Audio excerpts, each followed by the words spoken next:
네, 안녕하십니까. 오늘, 민주당 전국혁신회의 그 기자회견과 관련해서 방금 전에 제가, 유튜브에서 속보를 보고,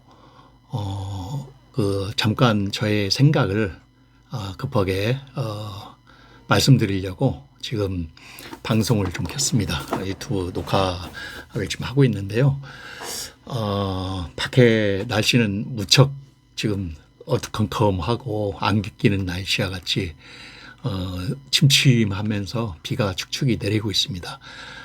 아, 제가 오늘 그 민주당 그 기자회견, 저 민주 전국혁신회의 혁신 공천 선당 후사는 가능할까라는 주제로 제가 간단하게 논평 아닌 논평을 좀 한번 해보겠습니다.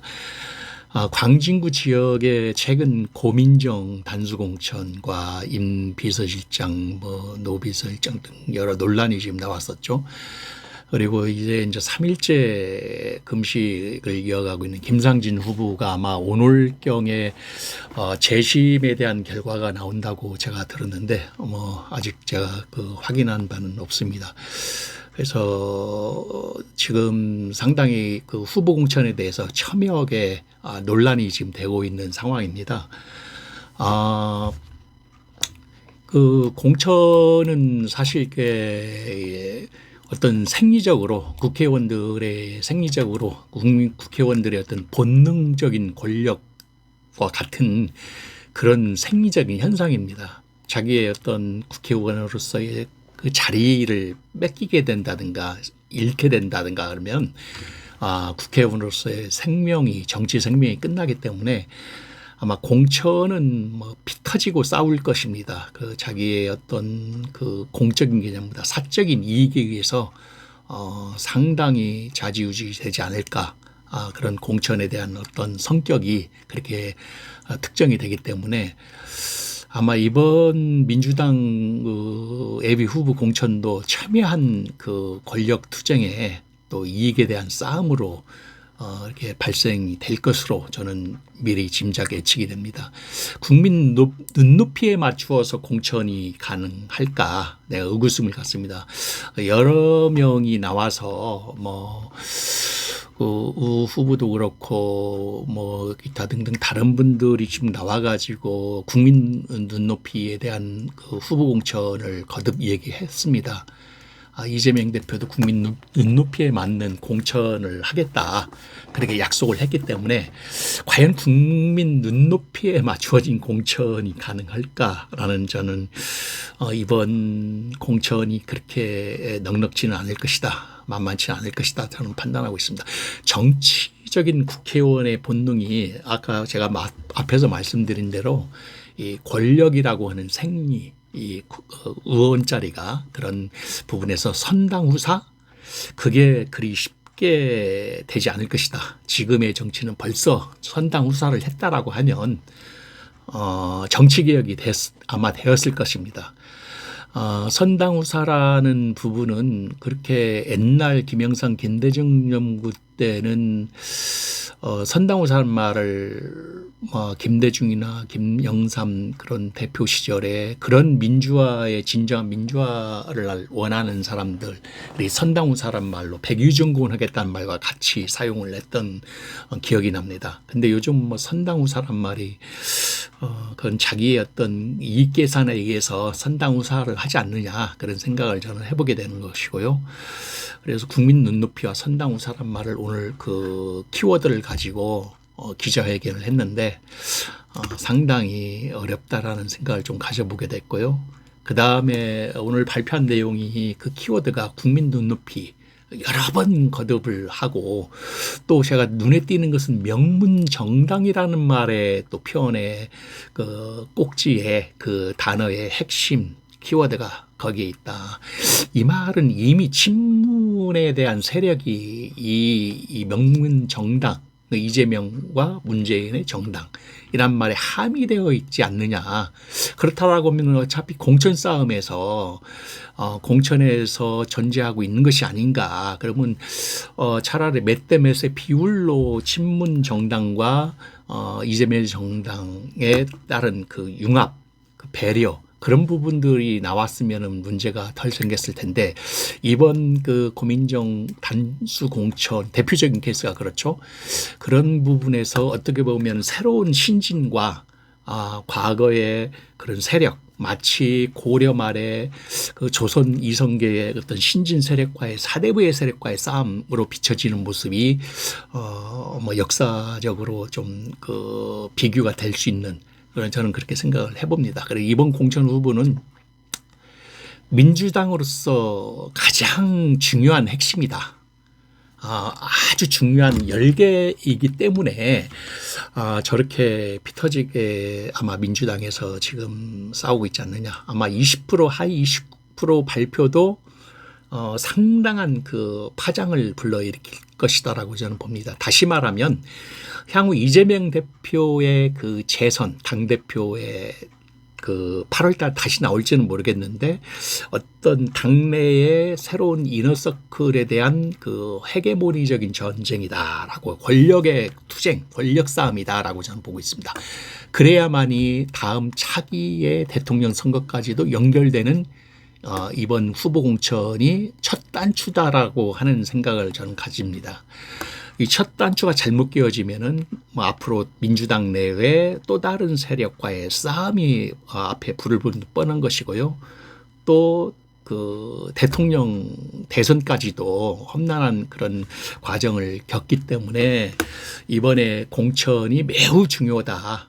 그래서 이 대표도 그런 말을 본인이 페북에 남긴 적이 있죠. 이번 공천을 굉장히 중요하다라고 하는 부분을 남겼던 것이고, 그 공천은 바로 미래를 지향하고 있다. 이번 공천이. 저는 그렇게 판단을 하고 있고요. 그다음에 지금 지난 민주당은 당대표는 이재명으로서의 어떤 거의 제대로 한번 그 시원한 사이다와 같은 개혁을 하지 못했다라는 것이죠. 그래서 어떤 그런 개혁의 시그널이나 성과를 어카운트빌리티라고 하는 그 성과의 실적, 업무 성과죠. 그런 성과의 실적을 이재명 대표는 사실 1년 반이 넘도록 민주당 내에서 우리는 발견하지 못했습니다. 그래서 많은 사람들이 실망을 했는데, 아마 이재명 대표의 딜레마가 거기에 있지 않았나. 일을 하고 싶어도 자기의 우군과 힘을 가져야 일이 되는 겁니다. 그래서 3일 천하의 우리 조선 말에 개혁 파들이 김옥균이가 3일 천하를 이런 것 마찬가지로 일단은 힘을 가져야 됩니다. 모든 권력 구조 정치라는 것은. 그래서 민주당도 이재명의 대표가 시원한 사이다와 같은 개혁을 하지 못해서 이번에 개혁의 시그널로서 아마 처음에 얼개를 열기 위한 그런 공천이 가장 중요하지 않겠나. 지금 뭐 다시 제가 이 말을 뭐 다시 언급을 해드리면, 소위 말하자면 수박들의 방해와 보이지 않는 그런 권력 투쟁의 싸움, 이너서클로 구성된 세력 간의 그동안에 이 민주당 내에서 농간과 음모가 있었기 때문에 저는 충분히 이해를 하고도 남습니다. 왜냐하면 이재명 대표가 당대표로서 법정 구속까지 그렇게 자기였다 보면 있을 수도 없는 그런 부분을 할 정도로 많은 이재명 대표의 민주당 안에는 그런 수박들이 있었다는 건 기정사실이죠. 그래서 이번 후보 공천이 많은 논란거리가 있음에도 불구하고 너무너무 중요한 것이다. 반면에 국힘당은 막강한 지금 뒤에 용화대라고 하는 힘의 권력에 의해서 한동훈을 앞에 내세워서 후보 공천을 지금 아무 무리 없이 차질 없이 다 진행을 하고 있는 걸 봤을 때는 그 후보 공천의 힘의 조절이 이미 카리스마적으로 진행이 되고 있다라고 했을 때 오히려 표의 계산에서 상당히 이익이 가지 않느냐라고 저는 판단을 하고 있는 것이고요. 지금 사실 이런 후보 공천 가지고 지금 싸울 때는 아닙니다. 사실 그 매번 총선 때마다 각 지역구 총선이기 때문에 지역구의 어떤 미래적인 발전 방향, 방안, 또 내진 개발 계획, 뭐 옛날에 뭐 노원구 같은 경우는 그 돌아가신 그 노 의원 그분과 그 누굽니까 그 유명한 그 영화 배우와의 그 남궁 그분과의 싸움에서 아파트값 올려준다고 하니까 결국은 표심은 투표장 안에서 실질적으로 아파트 값을 올린다, 재개발해 주겠다는 사람들이 다 찍었거든요. 그럼 결국은 돌아가신 노회찬 그 후보님이 떨어졌죠. 그래서 그 남궁 누구죠? 남궁설 영화 배우 있지 않습니까? 잘생긴 분. 그분이 당선이 됐든가 아니면 그 아들이 제가 기억으로는 됐던 걸로 알고 있습니다. 그 아들, 그 남궁 그 유학 갔다고 잘생긴 그 인물 있죠. 그래서 이 표는 현실적인 겁니다. 실제 지금 어떤 각 지역구에서 국회의원 후보들이 미래적인 전략 방향과 주민들과 시민들이 피부에 와 닿는 그런 공천을 계획을 발표를 하고 자꾸 그런 그 이니셔티브한 내용들을 정책적인 부분들을 그 언론에 흘리고 계속 이렇게 얘기하는데 지금 후보 공천 가지고 계속 민주당이 아마 당내에서 이렇게 티격태격 싸우는 모습은 결국은 민주당 내에서 뭐 총선에 악영향을 끼치고 있다라고 저는 그렇게 생각을 지금 하고 있는 겁니다. 제가 이 말은 소위 말하는 수박에 방해가 있지 않았으면은 농가 응무에 있었다라고 아까 말씀을 드렸고요. 이 사실은 그동안의 그 많은 그 어떤 우여곡절과 고통과 그런 민주당 내에서 시끄러웠던 부분들은 대부분 정치를 고관여하는 그런 관여층과 일반 시민들은 다 알고 있습니다. 그래서 이 현재 정부에 대해서 심판하자 마치 자유당 시절에 그 못 살겠다 갈아보자라고 하는 그런 모토로 구호를 외쳤던 그런 그 모토로 아마 민주당 그렇게 접근을 하려고 하는데 제가 봤을 때는 천만에 만만에 맞습니다. 그런 시절이 아닙니다. 지금은 나에게 이익이 되는, 나에게 도움이 되는 정당의 표가 가는 것이지 이념적인 표는 거의 찾아보기 어렵습니다. 아무리 먹고 살기 힘들고 나라가 이렇게 힘든 지경에도 실질적으로 나에게 경제적으로 생활적으로 도움이 되는 그걸 믿거나 말거나 하더라도 그런 부분들이 자꾸 정책 발표로 나와줘야 한다는 것이 있어야 하는데 너무 지금 제가 봐도 안타깝고 답답하기 때문에 오늘 갑자기 제가 또 방송을 좀 하게 되는데요.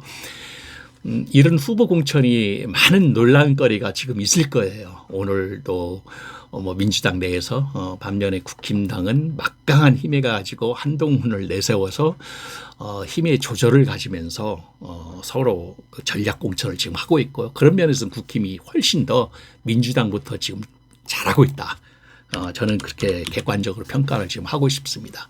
그래서 민주당 공천은 또 다른 권력 투쟁, 그 후보 공천에 대한 힘의 논리의 싸움으로 지금 번지고 있다라는 생각을 지금 가져보게 됐고요. 현 대표인 이재명 대표가 총선 후에 어떤 길을 가야 할지 사실 이번 공천에 지금 아까 말씀대로 달려 있습니다. 이번 후보 공천에 아주 그 초도의 관심, 여기에 모든 거에 방향이 지금 달려 있는 아주 매우 중요한 그런 시점에 있는 것입니다. 그래서 그가 과연 이재명 대표가 과연 앞으로의 이 후보 공천을 통해서 탄탄대로의 고속도로와 같은 길을 갈 것인가 아니면 지난번 같이 꼬불꼬불한 정치 생명의 어떤 그 최악의 죽음의 길로 정치가 끝나는 길로 갈 것인가 이런 아주 절대절명의 그 순간에 지금 와 있다라고 해도 저는 과언이 아닙니다. 지금 제가 봤을 땐 그렇습니다. 이재명의 그 이니셔티브가 그동안의 민주당원들이 굉장히 보고 싶어 했고 그래서 77%라고 하는 그런 그 지지를 당대표 때 투표의 그 결과를 보여줬거든요. 그러니까 이재명의 이니셔티브는 뭐냐. 즉 이니셔티브라는 것은 그 이재명이 가지고 있는 어떤 정책적인 방향과 전략 과제를 말하는 것인데 그 전략 과제는 제가 봤을 때는 아직 뚜렷하게 대선 때 나온 전략밖에는 지금 없습니다. 민주당으로서 민생은 이야기하는데 구체적인 어떤 플랜을 민주당이 지금 발표를 하지 못하고 있는 것으로 저는 보여집니다. 그래서 지금 많은 민주당을 지지하는 사람들은 애타게 이재명의 그 거침없는 추진력, 실천력, 개혁을 지금 아주 강하게 기다리고 있는 것이죠. 그런데 그는 당대표로서 지금 아직까지 그 정책과 전략 과제가 창출해내지 못하고 있다. 그리고 그런 아젠다들을 또 설정해서 그 기본 시리즈 정책이라든가 대선 때와 같은 그런 정책들이 쭉 나와서 국민들한테 그 공감을 얻고 지지를 얻어야 하는데 민생에 대한 정책적인 윤석열 정부에 대한 지금 힘든 그 국민들의 그 민생이 어렵다는 거에 대해서만 지금 까지 말고 대안을 제시하고 계획을 말하고 그런 어떤 대안을 제시하는 정책 방향이 좀 민주당에서는 지금 나와야 한다. 그걸 지금 국민들은 현재 바라고 있는 것이죠. 간절히 바라고 있는 것이죠. 그래서 이재명의 사이다 같은 그 맛을 톡 쏘는 맛을 지금 기다리고 있는데 계속 이런 어떤 악재가 나왔을 때는 어차피 건너야 할 강이지만 굉장히 중요한 기로에 지금 서 있다라고 저는 판단을 하고 있는 것입니다. 지금 지난 대선에 그거 얻은 표를 보아도 많은 국민들이 그 과반수에 거의 비슷하게 얻었지 않습니까? 많은 국민들이 이재명의 그런 그 실천력, 개혁력 그런 것들을 지금 간절히 바라고 있다라고 그것을 증명하고 있다라고 해도 과언이 아닙니다. 오늘 발표한 이 민주당의 더민주혁신회의 기자회견은 저는 그래서 아주 시기적절하게 좀 늦은 감은 있지만 매우 중요한 것이다라고 저는 그렇게 평가를 하고 싶습니다. 이재명으로서의 전쟁, 어떤 전쟁을 치르기 전에 총선이라고 하는 큰 전쟁을 치르기 전에 화살의 효시와 같은 그런 효시는 아니지만 나팔소리, 전쟁을 이제 치르겠다고 하는 그런 호각을 부르는 나팔소리와 같다라는 것으로 저는 표현을 하고 싶습니다. 그래서 오늘 전국혁신회의 어떤 기자회견은 상당히 의미가 있다라고 보여지는데 구체적으로 국민 눈높이를 거듭 얘기하면서 선당 후사할 사람들이 과연 있을까? 그건 현실적으로 좀 어렵다. 그렇다고 하면은 또 물밑에서 선당을 후사할 수 있는 그런 어떤 물미적인 그런 거래가 있어야 하지 않느냐라는 저는 생각을 지금 해보게 되는 것이고요. 오늘 제가 점심 먹고 그 점심 후에 이제 발표한 내용을 유튜브에서 이렇게 보면서 지금의 민주당의 그 공천 시스템은 말도 많고 문제가 많이 나왔는데 지난번 그런 그 단수 공천이라든가 또 일부는 자기하고는 해당이 안 되니까 그 과거의 그 경험을 살려서 다 이런 사람 저런 사람 나온다 하는데 결국은 뭐라 할까 그런 잘못된 어떤 시스템이나 그런 구조나 시스템이 바꾸지 않고 그게 정착이 되지 않으면 결국 그 피해는 본인한테 또 돌아오는 것이거든요. 그래서 모 의원과 의원 후보도 사실은 불안불안한 거예요. 그게. 근데 그런 부분들을 적극적으로 PR을 하고 호소를 하고 이런 부분에서 지금이라도 늦지 않았으니 보완을 해라. 그래서 저는 김상진 후보 같은 경우가 재심이라는 제도로 다시 한번 심의를 하겠다라는 것은 그나마 퍽 다행이다라고 저는 보는 것입니다. 그래서 다시 한번 이번 그 문제를 보완하고 추스리는 계기가 되었으면 하는 바람이고요. 끝으로 국힘도 마찬가지라고 저는 생각합니다. 국힘도 안타까운 부분이 있는데요. 지금 이준석 당이야 개혁신당이야 지금 논란이 많고 너무너무 시끄러운 걷잡을 수 없이 거기는 아주 이걸 돌파구를 마련하지 않으면 너무 힘들지 않겠나라는 생각을 갖는데 국힘은 지금 순조롭게 어떤 보이지 않는 권력의 힘이 막강하게 작동이 돼서 물 탈 없이 나가고는 있는데 그게 이제 본물처럼 언제 터질지는 모르겠죠. 근데 현재까지는 순조롭게 민주당보다는 더 진행이 되고 있다라고 저는 그렇게 보고 있습니다. 권력의 힘의 논리의 결과 결국 그 국힘도 잊지 말아야 할 것이 그 권력의 힘의 논리 지금은 그게 평정이 되고 나름대로 진행이 되지만 결국 그 한 장의 종이표로 최종적으로 국민이 심판한다는 걸 결국 간과해서는 안 되는 것입니다. 결국 잊어서는 안 되는 것이죠.